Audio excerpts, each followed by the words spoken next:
नमस्ते। कभी सोचा है कि जब हम कंप्यूटर पर बस एक क्लिक करते हैं या फोन पर कोई मैसेज भेजते हैं तो उस स्क्रीन के पीछे असल में होता क्या है? तो चलिए आज इसी राज से पर्दा उठाते हैं और समझते हैं डिजिटल टेक्नोलॉजी के उस कोर इंजन को जो हमारे हर गैजेट को चलाता है। ये सुनने में थोड़ा अजीब लगेगा, पर एक कंप्यूटर का काम करने का तरीका ना काफी हद तक हम इंसानों जैसा ही है।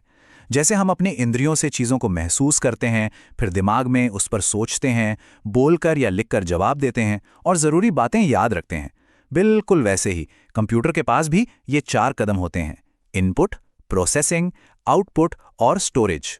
तो ठीक वैसे ही जैसे हमारा दिमाग काम करता है, हर डिजिटल डिवाइस, चाहे वो फोन हो या लैपटॉप, एक कोर इंजन पर चलता है। ये इंजन एक बहुत ही सरल लेकिन कमाल का शक्तिशाली चक्र फॉलो करता है। आइए इसी को समझते हैं। स्क्रीन पर होने वाला हर एक्शन, एक छोटे से क्लिक से लेकर एक मैसेज भेजने तक, असल में एक सिंपल से 4 स्टेप वाले साइकिल की वजह से होता है। ये कोई जादू नहीं है, बल्कि एक बहुत ही आसान और लॉजिकल प्रोसेस है जिसे कोई भी समझ सकता है। तो चलिए अब जरा गौर से देखते हैं इस 4 स्टेप डिजिटल इंजन को। यही वो सीक्रेट रेसिपी है जो हर मॉडर्न टेक्नोलॉजी की नींव में काम करती है।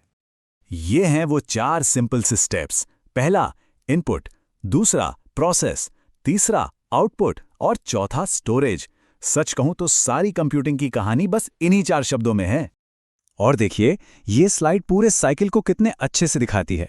डेटा इन्हीं स्टेजेस से होकर गुजरता है जिससे हमारा काम पूरा होता है। कहानी इनपुट से शुरू होती है, प्रोसेस से गुजरती है, आउटपुट पर दिखती है और जरूरत पड़ने पर स्टोरेज में सेव हो जाती है। चलिए अब एक एक करके इन्हें समझते हैं। शुरुआत करते हैं सबसे पहले स्टेप से, इनपुट। ये वो तरीका है जिससे हम कंप्यूटर से बात करते हैं, उसे बताते हैं कि करना क्या है। तो इनपुट ये है कहानी का स्टार्टिंग पॉइंट। जब हम कीबोर्ड पर कुछ टाइप करते हैं या माउस से क्लिक करते हैं तो हमारे इरादे मशीन के लिए एक तरह के कच्चे माल यानी रॉ डेटा में बदल जाते हैं। अब आते हैं दूसरे और सबसे दिलचस्प स्टेप पर, प्रोसेस। यहीं पर असल में सारा जादू होता है। ये इस पूरी प्रक्रिया का दिमाग है जहां उस कच्चे डेटा को किसी काम की चीज में बदला जाता है। और इस स्टेप का हीरो है सेंट्रल प्रोसेसिंग यूनिट यानी सीपीयू। ये कंप्यूटर का दिमाग है जो सारे कैलकुलेशंस और प्रोसेसिंग करता है। ये उस बिखरे हुए बिना मतलब के इनपुट को लेता है और उसे एक व्यवस्थित काम की जानकारी में बदल देता है। अब ये टेबल देखिए, ये बहुत मजेदार है। ये प्रोसेसिंग से पहले और बाद की कहानी बताती है। एक तरफ है रॉ डेटा जो बिना किसी तरतीब के है, जो हम टाइप करते हैं, और दूसरी तरफ है यूजफुल इंफॉर्मेशन जो प्रोसेस्ड है, जिसका कोई मतलब है, जिसे हम आखिर में समझते हैं। प्रोसेसिंग इन दोनों के बीच के पुल का काम करती है। तो ठीक है, डेटा प्रोसेस हो गया। अब क्या?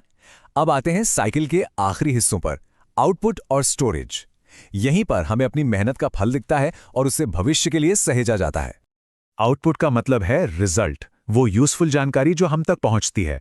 सबसे कॉमन एग्जाम्पल क्या है? हमारी स्क्रीन या मॉनिटर। ये सीपीयू के किए गए काम को हमारी आंखों के सामने लाता है, जिससे वो अनदेखा डिजिटल काम हमारी समझ में आने लगता है। और फिर आता है स्टोरेज। इसे आप कंप्यूटर की याददाश्त समझ लीजिए। ये हमारे काम को, हमारी फाइलों को, हमारी तस्वीरों को सुरक्षित रखता है, ताकि जब भी अगली बार जरूरत पड़े वो हमें मिल सके। तो देखिए, ये है पूरी कहानी एक साथ। इनपुट, प्रोसेस, आउटपुट और स्टोरेज। ये चक्र, ये लूप कभी रुकता नहीं है। यही वो इंजन है जो सारी मॉडर्न कंप्यूटिंग को पावर देता है। और मजे की बात यह है कि ये सब पलक झपकने से भी तेज, मतलब 1 सेकंड में लाखों करोड़ों बार होता है। तो अब जब इस कोर इंजन का राज पता चल गया है, तो एक सवाल है सोचने के लिए। जरा सोचिए, आपका फोन दिन भर में कितनी बार ये साइकिल पूरा करता होगा, हर एक टैप, हर स्वाइप, हर मैसेज के साथ। इसके बारे में